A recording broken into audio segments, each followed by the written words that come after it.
8월 마지막 주 주일 예배에 제가 여러분과 함께 나눌 말씀 마가복음 4장 1절부터 9절의 말씀으로요. 오늘 말씀의 제목을 복음의 씨앗 그리고 나의 신앙생활이라는 제목을 가지고 오늘 말씀을 함께 나누도록 하겠습니다. 오늘 본문 말씀은 여러분들이 이제 익히 잘 아시는 말씀인 것처럼 예수님께서 말씀을 전하는 사람과 그리고 그 말씀을 받는 사람들과의 그 관계를 비유로, 즉 씨 뿌리는 일과 그리고 그 씨가 떨어진 땅의 각각의 종류대로 뿌려진 그 씨앗의 결과를 놓고 예수님께서는 비유로 이렇게 말씀해 주셨는데요. 네 곳에 이렇게 떨어집니다. 씨를 뿌렸더니 처음에 길가에 떨어진 씨앗은 사람들이 다니는 길가다 보니까 씨앗이 뿌리를 내릴 수가 없고, 그리고 또 그것이 훤히 드러난 길가다 보니까 새들이 와서 먹어버렸고, 5절에 있는 돌밭에 떨어진 씨앗은 그 뿌리가 내리지 못하고 햇볕에 말라 죽어버렸고, 그리고 세 번째 가시떨기에 떨어진 그 씨앗은 어느 정도 이렇게 자라긴 했지만 가시의 그 기운에 막혀서 열매를 맺지 못했고, 그러나 마지막에 8절에 있는 좋은 땅에 뿌려진 씨앗은 30배, 60배, 100배의 결실을 맺었다. 예수님이 말씀하시는 이 비유에 대해서 제자들도 궁금해서 주님, 아까 그 비유를 말씀해 주셨는데요. 씨를 뿌리고 그리고 땅의 종류가 네 군데가 있다고 하셨는데 그 비유가 도대체 어떤 뜻입니까? 라고 제자들이 물어봅니다. 그래서 마가복음 4장 14절부터 20절까지 그대로 또 예수님이 설명해 주십니다. 그러니까 씨를 뿌리는 사람은 말씀을 전하는 자요, 그리고 그 씨는 말씀이다, 이러면서 이제 그 결실에 대해서 쭉 말씀해 주시죠. 오늘 이 말씀을 함께 저와 함께 읽으셨던 여러분들은 이미 신앙생활을 오래 하신 분들은 이 말씀의 비유를 잘 알고 계십니다. 그래서 우리는 대개 이런 결론을 내리죠. 그렇지, 길가에 떨어진 씨앗, 그리고 돌밭에 가시 덩굴 사이에 좋은 땅에, 그러면 30배, 60배, 100배의 결실을 맺을 수 있도록 좋은 땅에 떨어진 씨앗, 그게 가장 좋지. 그리고 나의 믿음 생활은 길가나 돌밭이나 가시나무가 아니라, 가시 덩굴이 있는 곳이 아니라 나도 하나님의 말씀을 받는 내 영혼과 내 심령도 좋은 땅이 되어서 결실을 맺어야지. 그래서 이 말씀의 결론은 거의 대부분 그러니 우리가 좋은 땅이 됩시다 하는 것으로 결론을 짓습니다. 그렇게 우리가 신앙 고백들을 하죠. 근데 저는 오늘 이 말씀을 읽으면서 저의 시선의 관점을, 포커스를 땅이 아닌 다른 것으로 좀 생각을 해봤습니다. 그게 뭐냐면, 우리는 이 말씀을 들으면서 그러니 좋은 땅이 됩시다 이렇게 이야기하지만, 저는 첫 번째로 뿌려진 씨앗에 제 시선을 좀 돌려봤습니다. 그게 어느 땅에 떨어질까가 아니라 뿌려진 씨앗. 예수님이 말씀하신 것처럼, 비유로 말씀하신 것처럼 그 씨앗이 말씀이라면 그 말씀은 구원의 복음일 겁니다. 그러면 분명히 복음이 선포되고 복음이 뿌려졌는데 새들에 의해서 쪼아서 먹인 바 되었고, 돌밭에 떨어진 그 씨앗은 말라 죽어버렸고, 가시밭에 뿌려진 그 씨앗은 열매를 맺지 못하고 그 겉은 이렇게 자라고 있지만 끝내 열매를 맺지 못하고, 그러니 씨앗을 중심으로 우리가 놓고 생각을 해보면 세상에 복음이 선포되었지만 그 복음이 죽어버렸다는, 말라 비틀어졌다는, 새들이 먹어버렸다는, 선포되어지는 복음이 족족 선포되어지는 데마다 그냥 열매가 맺혀지는 게 아니라 죽어버린 복음이 있다는 거죠. 말라 비틀어져 버린 복음도 있고 열매를 맺지 못하는 복음도 있다는 거죠. 그래서 그 씨앗을 놓고 그 입장으로 놓고 보면 땅이 복음을 가로막은 거죠. 땅들이, 길가에 있는 땅이 복음을 가로막았고, 돌밭이 복음을 가로막았고, 가시덩굴이 복음을 가로막았으니 그렇게 되면 그 복음은 죽는다는 거죠. 누가복음 19장에 보면 우리가 어렸을 때부터 열심히 들었던 사건 하나가 있죠. 키가 작은 삭개오. 그러니까 세금을 걷는 사람이었는데, 이 삭개오가 키가 작아서 예수님을 보기 위해서 어디로 올라갔다 그러죠? 어렸을 때 뽕나무라고 배웠는데 요즘 성경에 돌무화과나무, 영어로 이제 시카모아라 그러더라고요. 하여튼 어른임에도 불구하고 예수님을 보기 위해서 나무 위로 올라갔다. 우리가 그 이야기를 항상 이야기합니다. 그런데 가만히 보시면 누가복음 19장 3절에 보면 삭개오가 나무에 올라갈 수밖에 없었던 이유가 두 가지가 있어요. 첫 번째는 그 자신의 한계예요. 뭐냐면 키가 작았다는 거. 그러나 누가복음 19장 3절에 보면 한 가지 더 있습니다. 뭐냐면 예수님 주변에 많은 사람들이 있었다는 거죠. 삭개오는 예수님이 온다는 이야기를 듣고 예수님을 보고 싶었어요. 만나고 싶었어요. 그가 전하는 말씀을 듣고 싶었어요. 그런데 가만히 보니까 예수 곁에 사람들이 굉장히 많았어요. 자기가 키 작은 건 자기 한계지만 이미 예수를 둘러싸고 있는 수많은 사람 때문에 예수님 곁에 갈 수가 없었다는 거죠. 그래서 먼 발치에서라도 예수를 보고자 나무 위로 올라갔다는 거죠. 그러면 우리가 한번 생각해 볼 것은 그 나무 위에 올라갔던 삭개오는 예수님을 만나고 난 다음에 자신의 삶을 완전히 바꿉니다. 자기가 가지고 있던 소유의 절반을 팔아서 가난한 사람들에게 나눠주고, 혹 자기가 부당하게 다른 사람에게 뺏은 게 있다면 그것의 4배를 내가 값을 쳐서 다 돌려주겠습니다 라고 예수를 만난 삭개오는 그의 삶이 완전히 바뀌게 되었죠. 그러나 삭개오가 예수 곁에 갈 수 없을 만큼 예수 곁에 그 잔뜩 모여있던 그 수많은 사람들, 다 이름은 기억될 수도 없고 성경에 남아있지도 않지만 도대체 그들은 다 어디 갔는가 하는 거죠.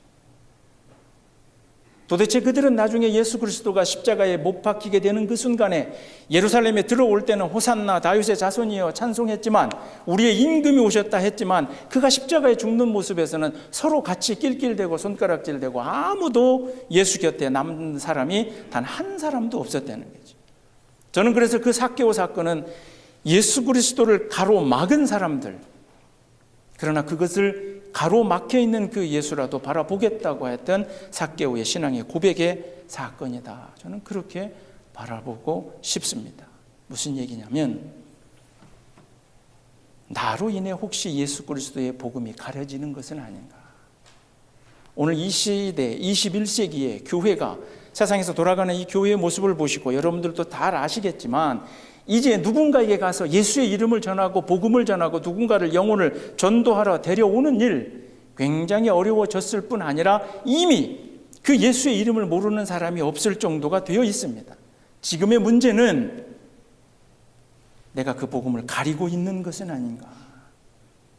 오히려 내가 누군가를 데려와서 전도를 하고 복음을 전하는 것이 아니라 오히려 나의 삶과 나의 신앙생활로 예수를 그냥 내가 가로막고 있어서 정말 예수가 만나야 될, 예수가 접해야 될, 복음이 만나야 될 그 사람을 내가 가로막고 못 만나게 하고 있는 것은 아닌가. 나 때문에 길가, 돌밭, 가시나무가 있던 그 땅 때문에 씨앗이 죽은 것처럼, 혹 나의 믿음 생활 때문에 복음이 말라 비틀어 죽어가고 있는 것은 아닌가. 이제는 그걸 돌아봐야 될 이 21세기의 교회의 절체절명의 위기의 순간이 아닌가. 저는 그런 고백을 해봅니다.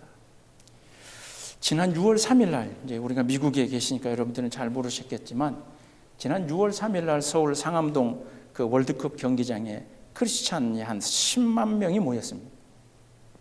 그날이 어떤 날이냐면, 아마 여러분들은 아실 겁니다. 빌리 그레함 목사님이 50년 전에, 즉 1973년 5월 30일부터 1973년 6월 3일까지 여의도 그 광장에서 예수 그리스도의 복음을 전하며, 기록마다 조금 다른데요, 5일간 그 집회를 하면서 전체 인원이 약 한 350명 정도가 1973년에 그 빌리 그레함 목사님의 설교를 듣고, 그 가운데서 약 7에서 8만 정도가 예수를 믿기로 고백하고 새 신자가 생겼던 그런 놀라운 사건이 1973년에 있었거든요. 그날을 기념하면서 지난 6월 3일 날 이제 50주년, 빌리 그레함 목사님 방문 50주년 그 기념 대회를 하면서 여의도 그 상암 월드컵 경기장에 한 10만 명의 크리스찬들이 모였습니다. 대단했습니다. 대통령님이 축사도 하시고 경기도지사, 서울시장도 그 예배에 앞서 이렇게 축하 인사를 하고, 그리고 연합으로 결성된 한 10,000명의 찬양단이 지휘자가 저 밑에서 이렇게 지휘를 하면서 한 10,000명이 이렇게 찬양을 드리는. 그리고 이제 그날 그 예배의 설교를 빌리 그레함 목사님의 장남인 프랭클린 그레함 목사님이 이제 설교를 하게 됩니다. 듣고 싶었습니다. 들으려고 유튜브에 앞에서 앉아 있는데 막 설교를 시작하고 짧은, 이제 옆에 통역을 하시는데 짧은 영어인데 자기 아버지가 50년 전에 여기에서 복음을 전할 때 55세였습니다. 뭐 그렇게 얘기를 시작하는 앞부분만을 듣고 죄송하지만 제가 방송을 꺼버렸습니다. 빌리 그레함 목사님의 아들 프랭클린 그레함 목사님이 멋진 설교를 하셨다고 하는데 제가 방송을 껐습니다. 왜냐하면 그분의 설교가 이상해서가 아니라 그 설교를 통역하고 있는 목사를 보면서 제가 방송을 꺼버렸습니다. 제가 누구라고는 이야기하지 않겠지만 아실 수 있습니다. 김 목사님이라는 저와 비슷한 연배인데요. 한국에 10만 명 이상이 모이는 교회, 지금은 담임 목사인데 그 아버지가 목사였고 그리고 이 아들에게 교회가 세습된 교회입니다. 2014년에 그 교회와 똑같은 이름을 경기도 하남에 만들어 놓고 2017년에 그 교회와 이 교회, 아버지 교회가 합해지는 그 과정을 통해서 우리는 세습이 아니다, 그런 이야기를 하면서 세습한 교회의 목사. 그때로부터 대법원까지 이 재판이 계류가 되면서 올 5월에 세상 법정은 이 교회 교회의 손을 들어주긴 했는데 한국 교단에서 심각한, 세상 사람들이 우리를 보면서 조롱하는 일 중에 하나가 그겁니다. 기독교인들이 북한은 김일성이가 그 아들 김정일에게, 그리고 김정일이 그 아들 김정은에게 세습해 나가는 이런 엉터리 같은 나라가 있냐라고 그렇게 손가락질하면서도 교회를 놓고는, 그 큰 교회가, 하나님이 그 많은 축복을 해주셔서 정말 그 천호동 그 땅에 그 큰 교회를 하나님이 10만 명 이상이 복음을 듣게 하시고 매 주일 예배마다 대단한 축복이시잖아요. 근데 그걸 굳이 그렇게 아들에게, 그것도 뭔가 교회 법에 걸릴 것 같으니 다른 교회를 하나 세워놓고 몇 년 지나 3년 만에 그 교회를 합해하면서 그렇게 세습한 교회의 그 목사님이 도대체 한국에 있는 목사님들 중에 그 정도 영어 하시는 분이 없어서 저분을 세워놨을까? 도대체 미국에서 공부하고 가신 수많은 목사님들이 계셨을 텐데 교계 안에서 그 세습 문제로, 물론 제가 분명히 알고 있습니다. 찬성 안 하시는 분들도 계세요. 오늘 이 자리에 계신 분들 가운데서도 우리 목사님이 너무 민감해, 그러실 수도 있어요. 저랑 의견이 다를 수 있어요. 그러면 찬반 양론이 있다고 하더라도 전체 한국교회가 10만 명이 이상 모이는 그런 대표적인 그런 집회에 그분이 거기서 그렇게 통역하시면 안 되죠. 그분이 그렇게 예수 그리스도의 복음을 전하러 오신 그분 옆에서 그분 때문에, 그 교회 때문에 교회가 세상으로부터 손가락질 당하고 상처를 입고 고통당하는 수많은 사람들이 있었는데 조용히 겸손하게 당신의 교회를 열심히, 비록 세습이지만 열심히 섬기는 그런 목회를 하셔야지, 그 수많은 사람들 앞에서 전체 계신 교회에 아주 엄청나게 중요하고 의미 있는, 사실 한국교회는 1973년 빌리 그레함 목사님의 방문 이후, 이전과 이후로 굉장히 갈라지거든요. 정말 성령이 임재하셨던 능력의 그런 사건이었거든요. 그걸 50주년을 기념하면서 수많은 사람들이 그걸 준비했는데 그 목사가 그 옆에서 통역을 하고 있는 그 모습을 보며 저럴 수밖에 없었나. 그 목사님을 그곳에 세울 수밖에 없었던 한국 기독교의 논리는, 교회의 모습은 사람 숫자와 돈과 그리고 그 아버지 목사의 어떤 명성, 이거 하나면 다 되는 것처럼, 그러면 그건 세상의 진리와 뭐가 다르겠느냐 하는 거죠. 야고보서 4장 10절에 그럽니다. 주 앞에서 낮추라. 주 앞에서 낮추라. 그리하면 주께서 너희를 높이시리라 그럽니다. 주 앞에서 낮추라. 그러면 하나님이 높이시겠다. 어려움이 있을 수 있죠. 그런 일들이 있을 수 있죠. 그러면 겸손하게 당신의 교회만을 섬기는 일에 집중하셔야 되죠.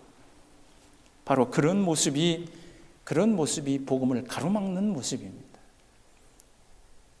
한국 개신교인 중에 저만 혼자 그걸 껐는지 모르겠지만, 다른 분들은 다 보셨는지 모르겠지만, 어쨌든 그분 때문에 그 프랭클린 그레함 목사님이 전한 복음을, 그 설교를 저는 듣지 못했습니다. 그러면 제가 이렇게 이야기하면서, 그러니 최인승 목사는 그 교회를 비판하나 보다. 아니요. 그 목사님과 그 사건을 비판하면서 저를 돌아봅니다.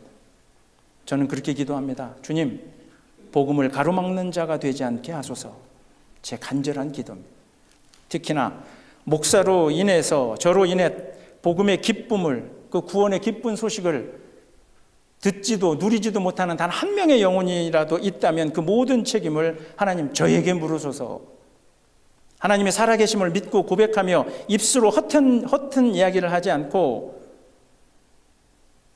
나를 통해서 오직 예수 그리스도의 그 복음만이 전해지게끔 주님, 이 부족한 종을 똑바로 서게 하여 주시옵소서. 저는 늘 그렇게 지금도 기도하기에 제가 오늘 감히 여러분에게 그 말씀을 드리는 것입니다. 사랑하는 성도 여러분, 복음을 가로막지 않는 여러분이 되시기를 주님의 이름으로 축원합니다.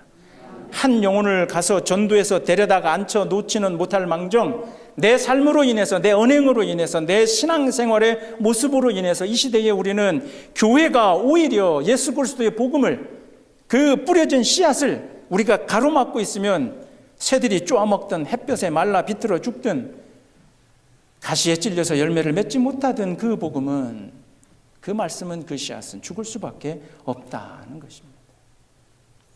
두 번째로 저는 이 비유를 보면서 그 생각을 해봅니다. 항상 이 말씀을 읽을 때마다 여러분들도 그러실 겁니다. 그러니 나는 좋은 땅이 되자. 그러면서 우리의 머릿속에 막 떠오르는 거죠. 내가 보니까 저 어떤 분은 돌밭 같아. 나는 좋은 땅인데 어떤 분은 가시 같아. 항상 나는 좋은 땅 쪽에 놓고 사람들 이렇게 구분을 합니다. 그런데요, 제가 이 말씀을 읽으면서 곰곰이 제 인생을 바라보고 또 그렇고 제 목회의 경륜을 바라봐도 그런데 뭐냐면, 땅은 정해져 있지 않습니다. 그 열매를 맺지 못할 길가와 같은 사람, 돌밭 같은 사람, 그 영혼이 가시 덜기가 있는 어떤 그런 사람, 좋은 땅과 같은 영혼, 다 구분되어져 있는 게 아니더라고요. 우리의 인생 가운데 때로는 내가 길가와 같았다가, 어떨 때는 내가 굉장히 좋은 땅이 돼서 예수 그리스도의 그 복음으로 인해서 내 안에서 귀한 열매들이 맺혀지기도 하다가, 어떨 때는 또 내가 굉장히 돌밭 같은 그런 심령과 그런 영혼이 되어서 내게 떨어진 그 복음을 말라 비틀어 죽게끔 내가 만들기도 하더라라고 하는 거죠. 인생이 어렵고 힘들고 절박하고 뭔가 구원의 손길이 간절히 필요할 때는 하나님이 주시는 그 말씀이 목사의 설교뿐만 아니라 내 스스로도 찾아져 있고, 그 누구의 이야기대로도 그 모든 것을 내가 마치 좋은 땅이 30배, 60배, 100배의 결실을 맺듯이 내가 그렇게 간절하고 처절할 때는 철저하게 좋은 땅이 되어 있는데, 표현이 죄송합니다만 내가 또 먹고 살만해지면 돌밭이 되더라고요. 부끄러운 얘기지만 2012년에 제가 막 미국에 와서 2012년 5월 7일에 이곳에 와서 두 아이들을 놓고 5월 7일 첫날부터 그 아파트 가구도 아무것도 없는 그냥 카페 뒤에 앉아서 그날부터 한동안 매일 저녁 두 애들을 앉혀놓고 우리 집사람과 함께 같이 매일 같이 울면서 예배를 드렸어요. 막막하잖아요.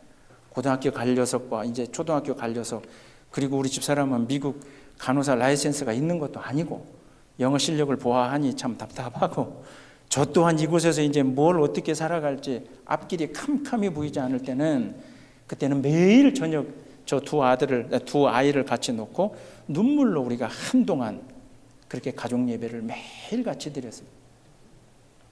그러면 지금 양우리교회 담임 목사가 되어 있는 당신은 어떻습니까? 가정 예배 안 드립니다. 왜 그런지 모르겠지만 못 드리고 있어요.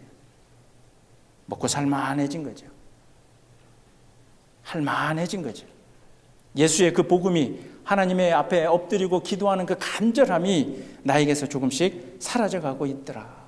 그러니 누군가 다른 사람에게 나는 좋은 땅이고 저 사람은 나쁜 땅이고 그런 게 아니라 가만히 보니 내가 좋은 땅이었다가 내가 가시밭길이었다가 내가 돌밭이었다가 내가 길가와 같은 믿음이 마치 17세기의 그 유명한 철학자 파스칼이 얘기한 것처럼 인간은 생각하는 갈대다. 생각한다는 건 하나님의 형상을 닮은 인간만이 허락받은 굉장히 아름다운 일이고 멋진 일인데 생각하는 그 뒤에 갈대, 생각을 하는 굉장히 소중한 존재인데 항상 바람에 흔들리는 그런 연약한 갈대다 하는 것과 똑같이 우리의 믿음이, 우리의 신앙생활이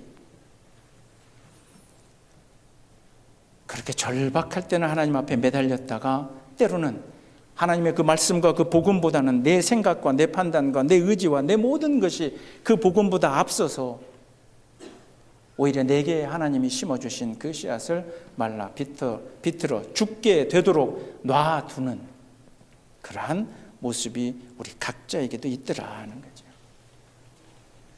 여러분의 신앙 고백과 신앙생활이 매 순간마다 같을 수는 없지만 언제나 그렇게 간절해지시기를 주님의 이름으로 축원합니다. 그래서 바울도 로마서 8장 26절에 그렇게 얘기하죠.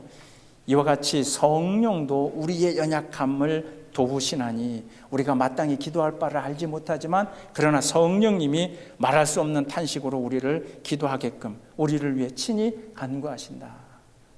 그러니 우리는 깨끗하게 솔직하게 나는 이 정도 됐으니, 나는 목사 정도 됐으니, 나는 항상 좋은 땅이고 당신들은 그렇게 흔들리니까 당신들은 돌짝밭이요, 이게 아니고 내가 좋은 땅이기도 하지만 하나님, 이 연약한 죄인이 언제 어느 순간 어떤 마음으로 바뀌어서 내가 복음을 말라 비틀어 죽게 만들 수 있는, 또는 다른 사람들로 하여금 복음 곁에 오지 못하도록 내가 가로막을 수도 있는 그런 존재입니다 라고 우리는 하나님 앞에 겸손하게 엎드려야 될 줄로 믿습니다.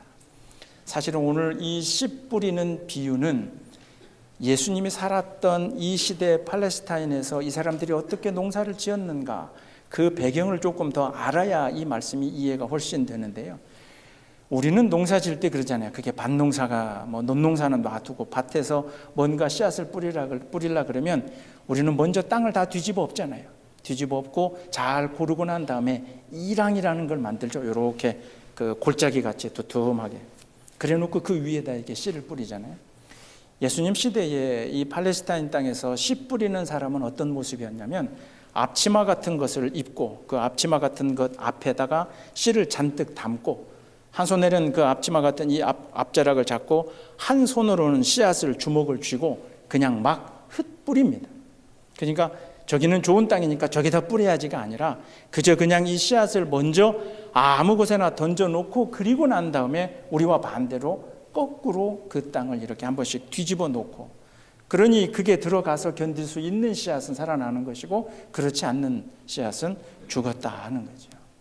저는 그 모습이 그대로 연상이 되어집니다. 뭐냐면 하나님의 말씀은 이 예배 시간에 목사의 설교를 통해서만 복음의 그 씨앗은 여러분에게 심겨지지 않는다는 거죠. 매 순간 어느 순간 내가 혹은 준비되었을 때, 아니 준비되어지지 않았을 때, 때로는 내가 귀를 막고 있을 때, 아니면 나는 더 이상 예수 그리스도의 복음이고 뭐고 내가 마음이 강팍해졌을 때, 그 어느 순간이든 가리지 않고 복음은 우리에게 마치 성령님이 계시지 아니하는 곳이 없으시듯이, 그리고 놓치지 아니하는 때가 없으시듯이, 그래서 임마누엘이 하나님으로 내가 매 순간 너와 함께 하겠다 하신 말씀처럼 내 모든 순간에 잠을 자든 눈을 뜨든 하루에 살아가는 모든 순간 속에 예수 그리스도의 이 복음의 메시지는 때로는 말씀으로, 때로는 묵상으로, 때로는 내게 일어나는 사건으로, 때로는 내가 무언가를 뺏기는 일들로, 때로는 내가 무언가를 얻는 일들로 매 순간마다 하나님은 여러 가지 방법을 통해서 내게 씨를 뿌려주고 계신다는 거죠. 그러나 우리는 항상 준비된, 우리는 항상 좋은 땅, 그리고 항상 나는 뭔가 되어져 있을 때만, 그때만 복음이 내게 필요한 것 같고 그때만 내가 예배가 필요한 것 같고 그래서 대단히 죄송한 얘기지만 종교 개혁을 이제 10월 달에 종교 개혁 주일 마지막을 앞두고 있지만 제가 그때 가서 다시 한번 설교를 하려고 준비를 하고 있었는데 저는 이렇게 말씀드리고 싶어요. 뭐냐면 오늘 여러분의 주일 예배가 교황들이 팔았던 면죄부가 돼서는 안 됩니다.